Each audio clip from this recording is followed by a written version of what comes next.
Halo Sobat KJSP, dalam perjalanan yang tidak pasti dalam dunia usaha, cadangan dana darurat usaha merupakan aset berharga yang dapat membantu menjaga stabilitas dan kelangsungan operasional sebuah usaha. Tanpa peringatan, tantangan finansial atau situasi tak terduga dapat menghampiri bisnis dengan cepat loh. Oleh karena itu, memiliki cadangan dana darurat usaha bukan hanya menjadi strategi perlindungan, melainkan juga kebijakan bijaksana yang harus diterapkan oleh setiap pemilik usaha. Nah, dalam video ini saya akan bahas pentingnya cadangan dana darurat dalam konteks usaha, serta langkah-langkah praktis dalam merencanakan dan mengelola sumber daya keuangan yang penting. Nah, membahas tentang dana darurat, sebaiknya dana darurat itu berapa persen sih? Menentukan persentase ideal untuk cadangan dana darurat itu merupakan langkah penting ya dalam merencanakan keuangan yang bijak. Meskipun tidak ada rumusan pasti nih yang sesuai untuk setiap jenis usaha. Dan sejumlah panduan umum dapat membantu Sobat KJSP untuk mengarahkan alokasi dana yang tepat guna. Kalau secara umum sih, sebagian ahli keuangan merekomendasikan agar usaha memiliki cadangan dana darurat setara dengan 3 hingga 6 bulan dari total biaya operasional bulanan. Nah, dengan memiliki cadangan dalam kisaran ini, bisnis itu memiliki cukup waktu untuk merespon tantangan tak terduga tanpa harus berhadapan dengan tekanan finansial yang berlebihan. Nah, namun beberapa faktor perlu dipertimbangkan ya saat menentukan persentase yang tepat. Yang pertama, kita bisa lihat dari tipe usaha bisnis. Nih, tipe usaha bisnis ini dalam industri yang stabil dan kurang rentan terhadap fluktuasi pasar mungkin dapat mengalokasikan persentase yang lebih rendah daripada bisnis yang beroperasi dalam industri yang lebih volatil. Yang kedua, dilihat dari kompleksitas usaha. Dengan banyak tergantung pada peralatan atau teknologi yang kompleks, mungkin perlu memiliki cadangan yang lebih besar untuk mengatasi potensi kerusakan atau gangguan. Yang ketiga, dilihat dari risiko industri. Jika bisnis teman-teman ini beroperasi dalam industri yang memiliki risiko khusus seperti risiko hukum atau lingkungan, pertimbangan alokasi dana yang lebih besar untuk mengantisipasi kemungkinan biaya tak terduga.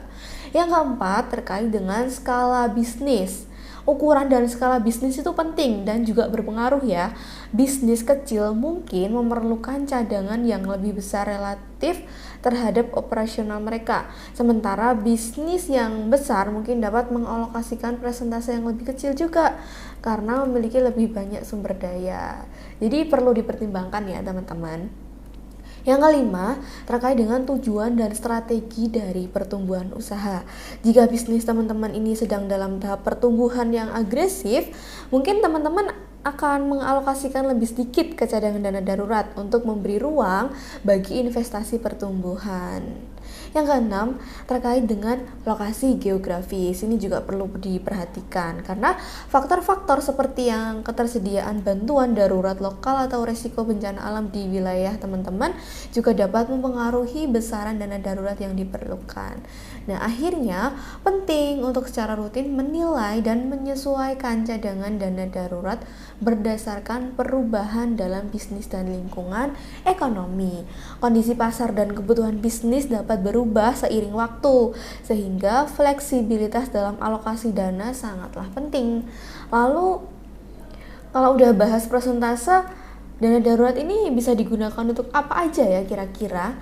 Yang pertama, teman-teman bisa menghadapi krisis keuangan secara mendadak. Nah, tantangan tak terduga ini seperti krisis ekonomi yang mungkin sekarang bisa terjadi ya kapan saja, perubahan pasar yang tiba-tiba atau penurunan pendapatan dapat mengancam stabilitas keuangan bisnis. Jadi, cadangan dana darurat usaha dapat digunakan untuk mengatasi situasi ini dengan memberikan sumber daya finansial yang diperlukan untuk melunakkan dampak negatif dan menjadi operasional tetap berjalan.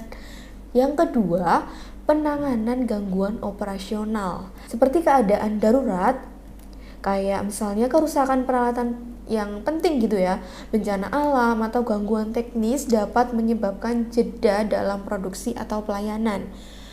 Dan cadangan dana darurat ini bisa digunakan untuk perbaikan mendadak atau mengganti peralatan yang rusak tadi. Jadi memungkinkan bisnis untuk segera kembali beroperasi tanpa mengalami penundaan yang berdampak buruk. Yang ketiga, pemenuhan kewajiban keuangan jangka pendek. Bisa juga nih digunakan sebagai pemenuhan keuangan jangka pendek. Terkadang kan bisnis mungkin mengalami penurunan sementara dalam arus kas atau peningkatan dalam kewajiban jangka pendek. Misalnya ada cicilan pinjaman atau tagihan pembayaran yang harus diselesaikan. Cadangan dana darurat dapat memberikan likuiditas yang diperlukan untuk memenuhi kewajiban ini tanpa merusak keuangan bisnis yang biasanya udah berjalan. Dan yang keempat, peluang strategis dan pertumbuhan nih. Dalam situasi yang lebih positif, cadangan dana darurat usaha dapat memberikan fleksibilitas finansial untuk mengejar peluang bisnis yang muncul tiba-tiba atau untuk menjalankan strategi pertumbuhan jangka panjang. Bisnis yang memiliki cadangan dana darurat yang kuat dapat dengan percaya diri nih melakukan investasi atau ekspansi tanpa khawatir akan risiko keuangan yang berlebihan. Yang kelima, pertahankan kredibilitas dan reputasi. Manfaatnya bisa juga digunakan untuk ini nih. Ketika bisnis mampu tetap beroperasi dengan baik bahkan dalam keadaan yang sulit, hal ini dapat meningkatkan kepercayaan pelanggan, pemasok, atau pihak terkait lainnya. Dan cadangan dana darurat mampu untuk membantu menjaga reputasi bisnis sebagai entitas yang dapat diandalkan dan profesional. Dan teman-teman, dengan memahami dan mengelola cadangan dana darurat dengan bijak, bisnis akan dapat merasa lebih siap untuk menghadapi tantangan yang muncul dan menjaga keberlangsungan operasional dalam berbagai kondisi ekonomi dan pasar ya. Bagi Sobat KJASP yang merasa konten ini dapat bermanfaat dan diterapkan dalam bisnis, jangan lupa untuk like, komen, dan subscribe ya supaya dapat informasi. Jangan lupa untuk like, komen, dan subscribe ya supaya dapat update informasi menarik lainnya. Sampai jumpa di video selanjutnya dan bye-bye.